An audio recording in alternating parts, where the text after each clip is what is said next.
بسم اللہ الرحمن الرحیم۔ السلام علیکم۔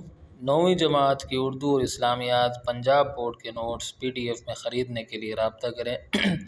واٹس ایپ اور موبائل نمبر 0321 22 80 942۔ انشاءاللہ آج کی ویڈیو میں آپ کے سامنے 9ویں جماعت کی اسلامیات کی نئی کتاب جو کہ Punjab curriculum and text book board نے حال ہی میں شائع کی ہے اور اس سال سے پنجاب کے اسکولوں میں پڑھائی جا رہی ہے، اس کے تیسرے باب کے دوسرے حصے کے سبق نمبر 2 یعنی حضرت محمد مصطفیٰ خاتم النبیین صلی اللہ علیہ وسلم کا ذوق عبادت کی مشق میں موجود کثیر الانتخابی سوالات یعنی MCQs، مختصر سوالات اور تفصیلی سوالات کے جوابات فراہم کروں گا، اور جہاں جہاں میرے پاس اضافی معلومات ہوں گی کتاب سے ہٹ کر باحوالہ وہ بھی میں آپ کو ساتھ میں دیتا جاؤں گا۔ اگر آپ امتحانات میں وہ اضافی معلومات لکھیں گے تو انشاءاللہ آپ کو بہت اچھے نمبر ملیں گے۔ اگر آپ میری سابقہ ویڈیوز جو میں نے اس کتاب کے بارے میں بنائی ہیں مکمل طور پر دیکھنا چاہتے ہیں تو اس ویڈیو کی ڈسکرپشن میں موجود لنک کو وزٹ کریں۔ تو آئیے ویڈیو شروع کرتے ہیں۔ پہلا سوال ہے درست جواب کا انتخاب کریں یعنی MCQs ہیں۔ نمبر ایک ہے رسول اللہ خاتم النبیین صلی اللہ علیہ وسلم نے عبادت میں میانہ روی کا حکم دیا حضرت عبداللہ بن عمر رضی اللہ تعالی عنہ کو۔ نمبر 2، جب نبی کریم خاتم النبیین صلی اللہ علیہ وسلم کے پاؤں مبارک میں عبادت کے دوران ورم آ گئے تو آپ خاتم النبیین صلی اللہ علیہ وسلم نے فرمایا کیا میں شکر گزار بندہ نہ بنوں؟ نمبر 3، نبی کریم خاتم النبیین صلی اللہ علیہ وسلم نے نماز کو قرار دیا آنکھوں کی ٹھنڈک۔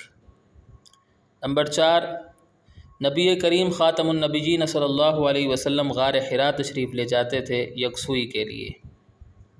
نمبر 5، حدیث مبارک کے مطابق نبی کریم خاتم النبیین صلی اللہ علیہ وسلم رات کے کس حصے میں سوتے تھے؟ تو ابتدائی حصے میں، اس کا جواب ہے ابتدائی حصے میں۔ سوال نمبر 2 ہے، مختصر جواب دیں اس کا پہلا سوال۔ تو پہلا سوال ہے نبی کریم خاتم النبیین صلی اللہ علیہ وسلم عبادت کا کس قدر اہتمام فرماتے تھے، ایک مثال دیں۔ جواب،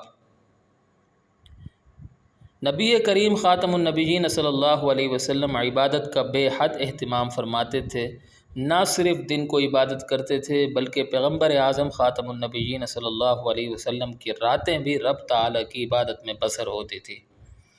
اب یہ آگے جو میں نے لکھا ہے اس کا کلر چینج کر دیا ہے پرومیننٹ کرنے کے لیے، واضح کرنے کے لیے۔ یہ جو لکھا ہوا ہے یہاں سے جن کا کلر چینج ہے تو یہ اضافی معلومات ہیں، کتاب سے ہٹ کریں۔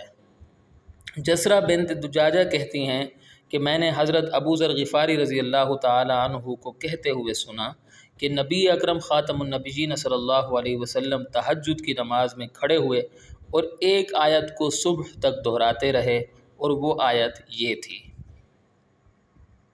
ترجمہ، اگر تو ان کو عذاب دے تو وہ تیرے بندے ہیں، اور اگر تو ان کو بخش دے تو تو غالب اور حکمت والا ہے۔ سورۃ المائدہ آیت نمبر 118، اور یہ حدیث سنن ابن ماجہ حدیث نمبر 1350۔ سوال نمبر 2، حضرت عائشہ صدیقہ رضی اللہ تعالی عنہا نے نبی کریم خاتم النبیین صلی اللہ علیہ وسلم کی رات کی عبادت کا کیا معمول بیان فرمایا ہے؟ جواب، ام المؤمنین سیدہ عائشہ صدیقہ رضی اللہ تعالی عنہا نے نبی کریم خاتم النبیین صلی اللہ علیہ وسلم کی رات کی عبادت کے بارے میں فرمایا رسول کریم خاتم النبیین صلی اللہ علیہ وسلم رات کے ابتدائی حصے میں آرام فرماتے تھے، پھر اٹھ کر قیام فرماتے تھے اور سحری کے وقت کے قریب وتر ادا کرتے تھے، پھر اپنے بستر پر تشریف لاتے تھے، پھر جب اذان فجر سنتے تو تیزی سے نماز کی تیاری فرماتے تھے۔ سوال نمبر 3، نبی کریم خاتم النبیین صلی اللہ علیہ وسلم نے عبادت میں میانہ روی کے بارے میں حضرت عبداللہ بن عمر رضی اللہ تعالی عنہما کو کیا نصیحت کی؟ جواب، نبی کریم خاتم النبیین صلی اللہ علیہ وسلم نے عبادت میں میانہ روی کے بارے میں حضرت عبداللہ بن عمر رضی اللہ تعالی عنہما کو یہ یہ نصیحت غلط ہو گیا، اس طرح لکھا جائے گا نصیحت کی۔ عبادت بھی کرو اور آرام بھی کرو، روزے بھی رکھو اور کھاؤ پیو بھی، کیونکہ تمہارے جسم کا بھی تم پر حق ہے، آنکھوں کا بھی تم پر حق ہے، تم سے ملاقات کے لیے آنے والوں کا بھی تم پر حق ہے، تمہاری بیوی کا بھی تم پر حق ہے۔ صحیح بخاری حدیث نمبر 6134۔ اس کے بعد تفصیلی جواب دیں تو اس میں سوال ایک ہی ہے، سوال ہے نبی کریم خاتم النبیین صلی اللہ علیہ وسلم کے ذوق عبادت اور عبادات میں میانہ روی و اعتدال پر جامع نوٹ لکھیں۔ تو پہلی ہیڈنگ لگائیے، ہیڈنگ لگایا کریں، اس سے اچھا امپریشن پڑتا ہے۔ نبی کریم خاتم النبیین صلی اللہ علیہ وسلم کا ذوق عبادت، اس کو تھوڑا سا واضح کر کے موٹا کر کے لکھیں مارکر سے۔ اگرچہ نبی کریم خاتم النبیین صلی اللہ علیہ وسلم اللہ تعالیٰ کے برگزیدہ ترین بندے تھے، اس کے باوجود بے حد عبادت فرماتے تھے۔ آپ خاتم النبیین صلی اللہ علیہ وسلم نبوت سے پہلے بھی بے حد عبادت گزار تھے۔ عبادت میں یکسوئی کے حصول کے لیے غار حرا میں تشریف لے جاتے تھے۔ غار حرا ہی وہ مقام ہے جہاں آپ خاتم النبیین صلی اللہ علیہ وسلم پر پہلی وحی نازل ہوئی۔ آپ خاتم النبیین صلی اللہ علیہ وسلم کا ذوق عبادت خوب تھا، ہر وقت اللہ تعالیٰ کے ذکر میں مشغول و مصروف رہتے تھے۔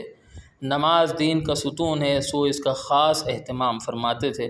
قرآن حکیم کی تلاوت فرماتے تھے۔ فرض روزوں کے ساتھ ساتھ نفلی روزے بھی رکھتے تھے۔ اسی طرح فرض نمازوں کے ساتھ ساتھ تہجد، اشراق، چاشت وغیرہ کا بھی اہتمام فرماتے تھے۔ نماز اور عبادت کی کثرت کی وجہ سے اللہ کے پیارے حبیب خاتم النبیین صلی اللہ علیہ وسلم کے پاؤں مبارک میں ورم پڑ جاتا تھا۔ عرض کیا گیا کہ آپ خاتم النبیین صلی اللہ علیہ وسلم اتنی تکلیف کیوں برداشت کرتے ہیں، حالانکہ آپ خاتم النبیین صلی اللہ علیہ وسلم گناہوں سے پاک ہے۔ آپ خاتم النبیین صلی اللہ علیہ وسلم نے فرمایا، کیا میں شکر گزار بندہ نہ بنوں؟ تو یہ حدیث کے الفاظ ہیں، جامع ترمذی حدیث نمبر 412۔ جسرہ بنت دجاجہ کہتی ہیں کہ میں نے حضرت ابو ذر غفاری رضی اللہ تعالی عنہ کو کہتے ہوئے سنا کہ نبی اکرم خاتم النبیین صلی اللہ علیہ وسلم تہجد کی نماز میں کھڑے ہوئے اور ایک آیت کو صبح تک دہراتے رہے، اور وہ آیت یہ تھی۔ ترجمہ: اگر تو ان کو عذاب دے تو وہ تیرے بندے ہیں، اور اگر تو ان کو بخش دے تو تو غالب اور حکمت والا ہے۔ سورۃ المائدہ آیت نمبر 118۔ یہ حدیث کے الفاظ ہیں۔ حدیث کا نام ہے سنن ابن ماجہ، حدیث کی کتاب کا نام، اور حدیث نمبر ہے 1350۔ ٹھیک ہے، اچھا۔ آپ خاتم النبیین صلی اللہ علیہ وسلم نہایت خشوع و خضوع کے ساتھ نماز کا اہتمام فرماتے تھے، اللہ تعالیٰ کو خوب یاد کرتے تھے، طویل صورتوں کی قرات کے ساتھ قیام کرتے تھے۔ حضرت حذیفہ رضی اللہ تعالیٰ عنہ، جن کے کلر چینج ہیں تو وہ کتاب سے ہٹ کر معلومات ہیں، کہ بقول آپ خاتم النبیین صلی اللہ علیہ وسلم نے ایک بار رات کو نماز پڑھی تو سورۃ البقرہ، سورہ آل عمران اور سورۃ النساء ایک ہی رکعت میں پڑھی۔ سنن نسائی حدیث نمبر 1665۔ آپ خاتم النبیین صلی اللہ علیہ وسلم کو نماز بے حد پسند تھی، اس لیے اس عظیم عبادت کو اپنی آنکھوں کی ٹھنڈک قرار دیا۔ نماز میں خشوع و خضوع کا یہ عالم تھا کہ اللہ کی یاد میں روتے ہوئے سینہ مبارک سے آواز آتی تھی۔ اب دوسری ہیڈنگ لگائیں، عبادت میں میانہ روی و اعتدال۔ تو اگرچہ نبی کریم خاتم النبیین صلی اللہ علیہ وسلم کا ذوق عبادت قابل تعریف اور لائق تقلید ہے، اس کے باوجود آپ خاتم النبیین صلی اللہ علیہ وسلم نے عبادات میں میانہ روی اور اعتدال کو پسند بھی فرمایا اور امت کو بھی اس کا حکم دیا۔ صحابی رسول سیدنا عبداللہ بن عمرو رضی اللہ تعالی عنہما نہایت متقی اور پرہیزگار تھے۔ انہوں نے بیان کیا کہ رسول اللہ خاتم النبیین صلی اللہ علیہ وسلم میرے پاس تشریف لائے اور فرمایا، کیا یہ میری خبر صحیح ہے کہ تم رات بھر عبادت کرتے رہتے ہو اور دن میں روزے رکھتے ہو؟ میں نے کہا جی ہاں یہ صحیح ہے۔ نبی کریم صلی اللہ علیہ وسلم نے فرمایا ایسا نہ کرو، عبادت بھی کرو اور آرام بھی، روزے بھی رکھو اور کھاؤ پیو بھی، کیونکہ اچھا یہاں کے نہیں لکھا ہوا، آپ کے لگا لیجئے گا، کیونکہ تمہارے جسم کا بھی تم پر حق ہے، تمہاری آنکھوں کا بھی تم پر حق ہے، تم سے ملاقات کے لیے آنے والوں کا بھی تم پر حق ہے، تمہاری بیوی کا بھی تم پر حق ہے۔ تمہاری آپ اس طرح لکھ لیجئے گا دو چشمی ہے کے ساتھ، یہ اس طرح نہ لکھیے گا، اس طرح لکھیے، دو چشمی ہے کے ساتھ لکھیے۔ امید ہے کہ تمہاری عمر لمبی ہوگی، تمہارے لیے یہی کافی ہے کہ ہر مہینے میں 3 روزے رکھو، کیونکہ ہر نیکی کا بدلہ 10 گنا ملتا ہے، اس طرح زندگی بھر کا روزہ ہوگا۔ صحیح بخاری حدیث نمبر 6134۔ اور یہ کیونکہ کا املا بھی آپ اس طرح نہ لکھیے گا، بلکہ جس طرح اوپر میں نے لکھا ہے، ٹھیک ہے، یہ یہاں جو کیوں لکھا ہوا ہے نا، کہ نہیں لکھا ہوا اس طرح، یعنی نون غنہ کو الگ کر کے لکھ لیجئے گا، تو املا کا بھی خیال رکھا کریں۔ خاتم النبیین صلی اللہ علیہ وسلم نے عبادات میں اعتدال اور درمیانی راستہ اختیار کرنے کی اہمیت اجاگر کرتے ہوئے ارشاد فرمایا، بے شک دین آسان ہے، اور جو شخص دین میں سختی اختیار کرے گا تو دین اس پر غالب آ جائے گا، یعنی اس کی سختی پر نہیں چل سکے گا۔ اور اپنے عمل میں پختگی اختیار کرو، اور جہاں تک ممکن ہو میانہ روی برتو اور خوش ہو جاؤ، اور صبح اور دوپہر اور شام اور کسی قدر رات میں عبادت سے مدد حاصل کرو۔ صحیح بخاری حدیث نمبر 39۔ دین اسلام دوسرے معاملات کے ساتھ ساتھ عبادات میں بھی میانہ روی اختیار کرنے کا درس دیتا ہے۔